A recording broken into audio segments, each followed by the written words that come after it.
ভালো। লাড্ডুটা কালকে আনলাম, দুটো লাড্ডু, একটা ভেঙে গেল, ওইটাই দিলাম। কী করবো, গোপালের ফুল এনেছি, ফুল এনেছি, ফুলগুলো সব ইঁদুরে খেয়ে নিয়েছে। বাইরে রেখেছি, কী করবো, জলে ভিজিয়ে রেখেছি, ইঁদুরে সব ফুলগুলো খেয়ে নিয়েছে, ছিঁড়ে ছিঁড়ে খেয়েছে। বড় বড় ইঁদুর আছে। এই বাবা লোকনাথকে পুজো দিলাম, জগন্নাথ দেবকে, সবাইকে পুজো দিলাম। ঠাকুর মহাদেব, হে হে বৈষ্ণব দেবী, হে ঠাকুর। তুলসী পাতা দিচ্ছি এবার গোপালকে, কেননা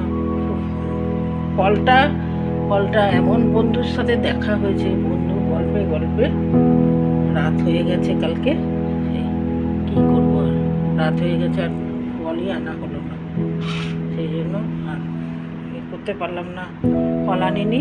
আবার ছেলেকে বলেছি ফল আনার কথা, ছেলে ফল এনে দেবে, ছেলে একটু ব্যস্ত আছে, তাই জন্য ফল এনেছে, ফলটা আনবে পরে।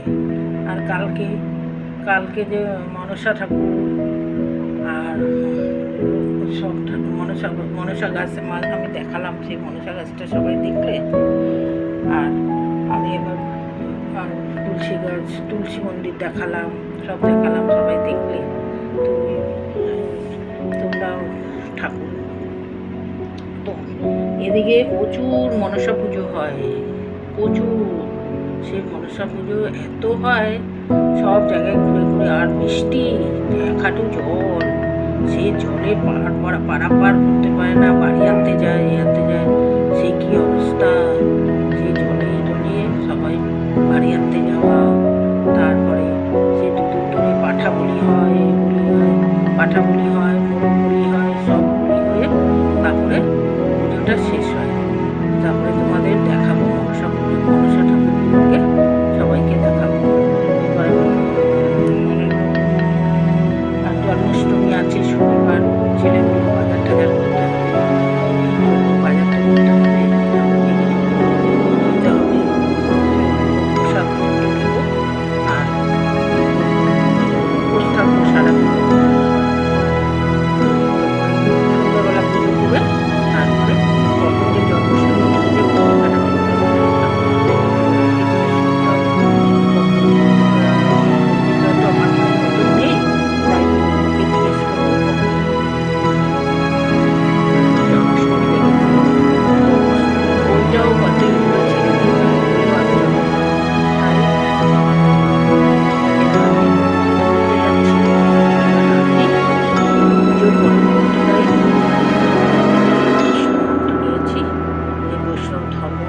যে আমরা শাশুড়িও নিয়েছি, সবাইকে দিয়ে গেছে মন্ত্রটা, তাই আমরা ওই বৈষ্ণব ধর্মে সবাই দীক্ষিত। তাই এবার অসামর্থ্য থেকে যায় মন্ত্রটা না পড়লে পুজো করার পর, তাই জন্য পুজো করার পর অসামর্থ্য থেকে যায়, তাই জন্য আমি মন্ত্রটা এবার পড়ি। এবার রাখছি, আবার তোমাদের ভিডিও করব।